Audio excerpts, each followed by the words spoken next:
Lost tape number 27. Still life with Sumatra Mandheling, table and coaster.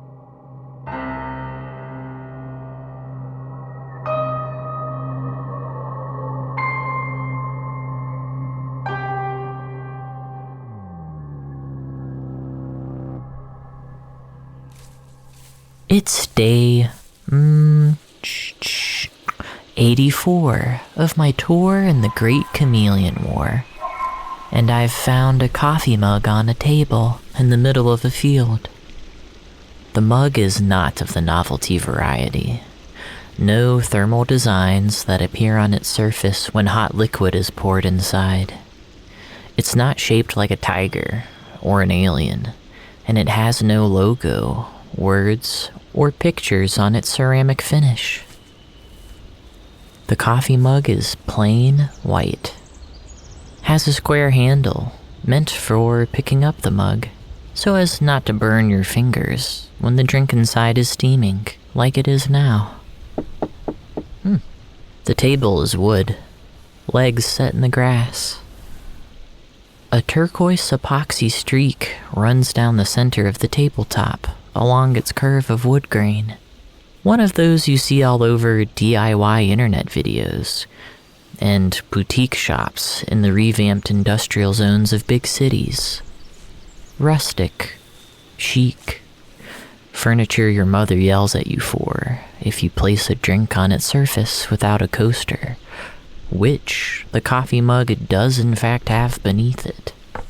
A thin cork square, one of its corners chipped from an event so small, the whole collective memory of the universe most likely forgot to store its origin.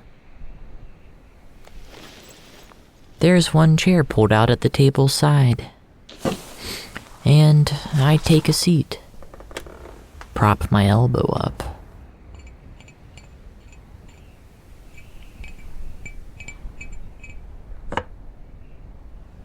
I'm thinking about the concept of heaven when I take my first sip.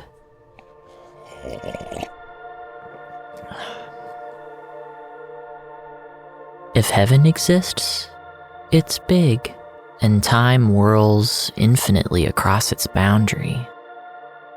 Upon entering heaven, it would be understandable to become overwhelmed. So, of course, you would spend your early cycles of heaven with those you loved during your life, reveling in comfort and familiarity.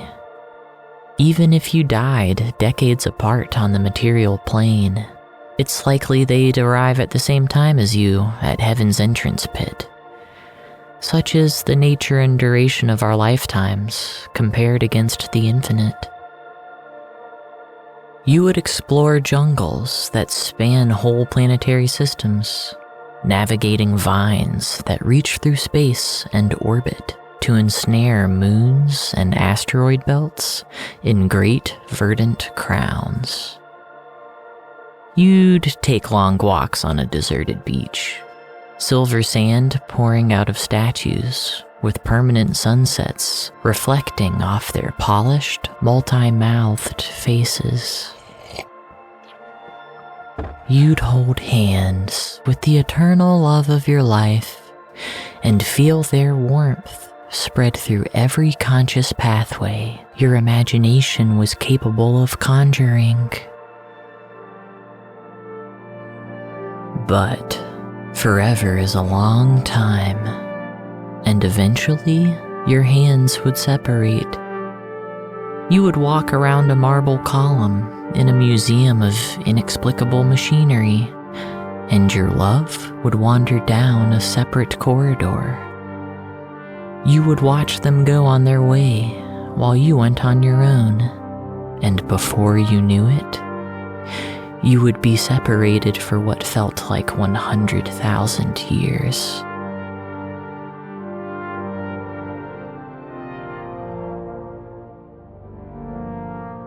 At some point, you would find each other again, hold each other, whisper secrets. But it wouldn't be the same. Your forms would be slightly different, altered by the influence and landscape of heaven. At first, just different hairstyles, maybe smaller ears, a change in voice and speech pattern. But such departures and their subsequent reunions would continue to happen, each time the form of your love distorting more. Extra limbs, no limbs at all, different colors, different shapes. One heart pumping blood, turning to more hearts pumping blood, turning to no hearts at all. Circuits conducting electricity, an engine funneling steam, the minuscule gravitational pull of two dandelion seeds circling one another inside a glass jar. And maybe if you were strong, if you could remember everything about your relationship from before, you would still love them. Still find a hand to hold when there were no hands left at all.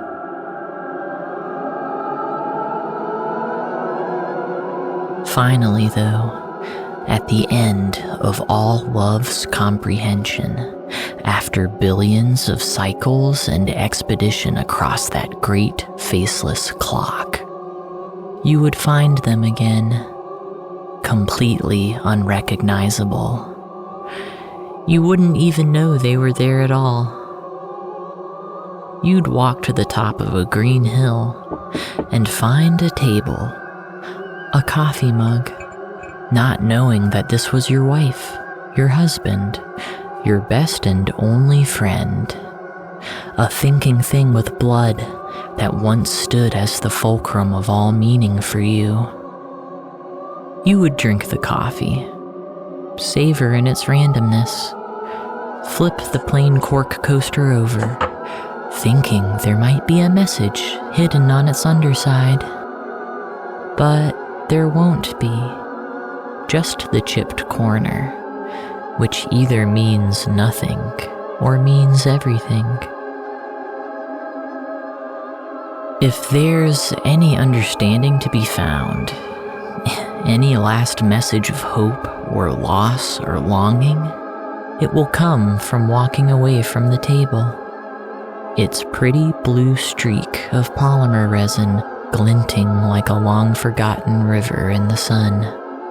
A dark coffee stain among those ripples, in the shape of two bodies, drifting lost and blind, side by side, but forever just out of reach.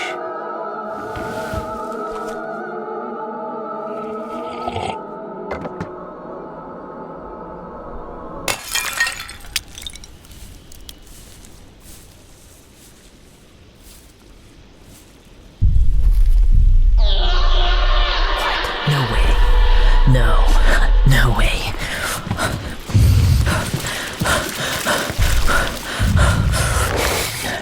Alright.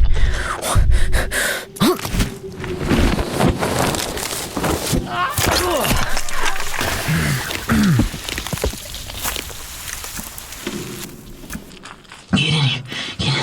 Get in.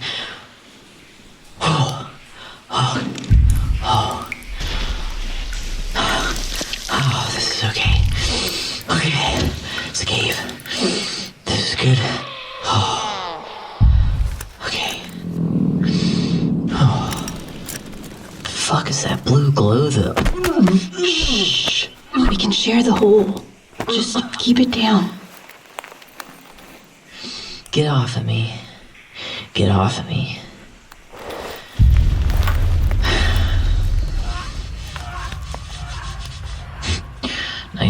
Nice little cave you got here. You know, I heard you talking in that coffee mug. Who the hell drinks a random cup of coffee laying out in the open? The way you say that makes me feel like I should apologize. But I'm not going to. Whatever. You want to see where that table came from? Peer into the cusp of heaven? That great, faceless clock? Alright, I get it. Sure.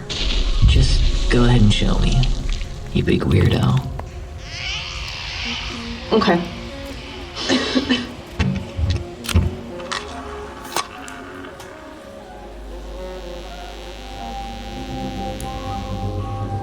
Wow, yeah. That's a goddamn great chameleon skull. Yep. Still bioluminescent, too. Its brain underwent rapid petrification and spiraled upward like that, then splayed out into those 4 rectangles punctured through the ceiling. Those are the table legs. The blue streak in the table up there isn't resin. It's actually opal.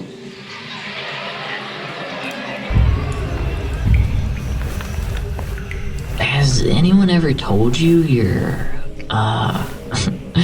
you're a weird geologist? Paleontologist, actually. Yeah, shh. Listen.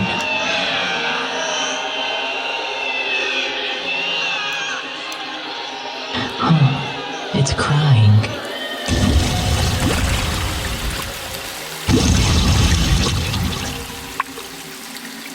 Careful. That stuff is primordially toxic. A paranormal dissociative hallucinogen. I've seen people evaporate after ingesting some, turn inside out and glaze into marble. Well, yeah, I've heard. A pharmacological Pandora's box, right? Pulls your spine out and lets it plane shift around a while without all the meat attached.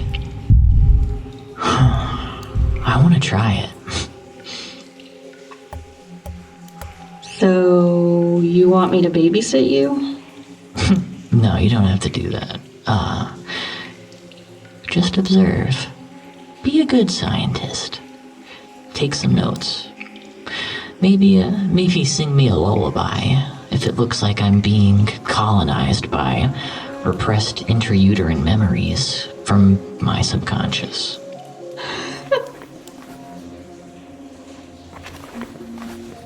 Sure thing, dear psychonaut.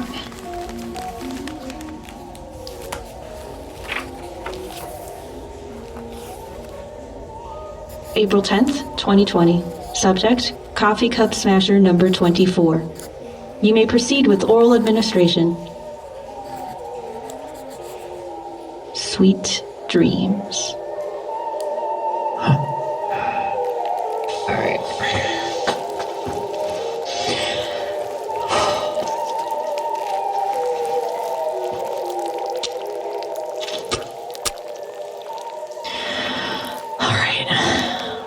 Alright.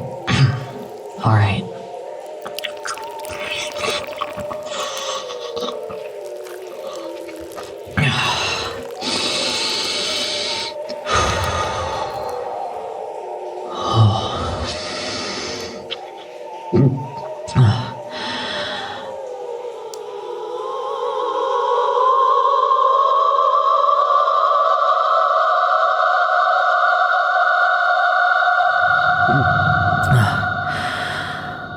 I feel it. My insides becoming waterfall. Tropical. Dolphins, urchin impaled. Jellyfish plummeting down my throat. Tearing. Splattering on rocks. Yes. A forbidden marine entrail language. Expanding. Painting red runes on boulders.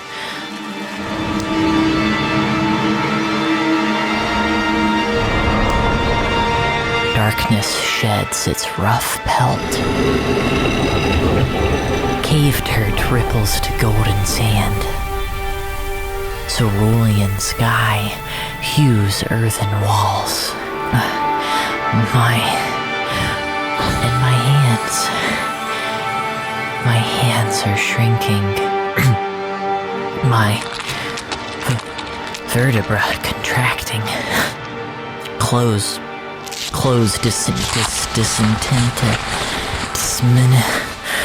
words. Sentence, no. Hard. Not form. No, not good. No. Breast. Sundress. Beer cans. Sand castle. Starfish. Biting. Foam salt. Igrit foam salt. Lizards hatching. Gull speared. So many hatching. Carrying me infant out to sea and roaring, surf roaring. Come to drown,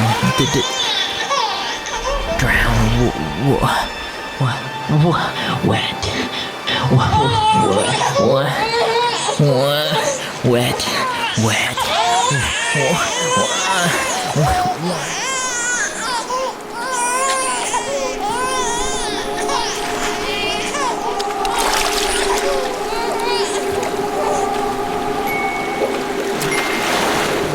Hush, little baby, don't say a word. Mom's gonna send you to a whole new world. Past the waves and surfs and foam, to a wet, scary place where you're all alone. For eons and ages and 1,000 keys, you'll forget who you are and all of your dreams. And if you still remember at the bottom of the sea, a two-headed mama's gonna sing you to sleep,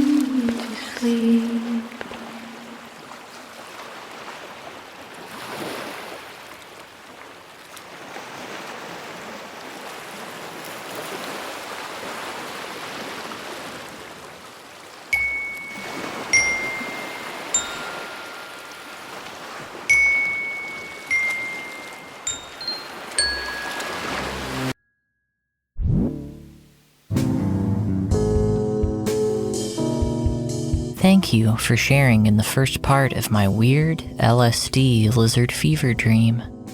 The strange is just getting started. We'll be back in the fall with part 2 and the finale of season 1. Over the summer, I'll be taking an audio break to finish the novel I've been writing for the last 8 years. The most polished shard of my soul I could ever offer to anyone. Hush now. The rest of season 1 of The Great Chameleon War is already written, and there have been some great performances recorded for it already. This season featured Emily Phipps as the arsonist, and Romina as the paleontologist, with additional sound wizardry provided by Sean Barry, and script notes from my lovely and talented roommate, Ben DeCorso. And for those of you who want Chameleon War episodes early, or would like to support more of my writing and audio projects, you can find me on Patreon at patreon.com/singularityplaytime, or visit thegreatchameleonwar.com to find other ways to support. To stay in touch with your dear narrator, follow me on Twitter or Instagram at ScratchyBananas. Thanks for letting me seep inside your ear holes. I'm never leaving. You can't unhear this. So, this isn't goodbye, but the start of a forever-sized hello. Hello, hello, hello.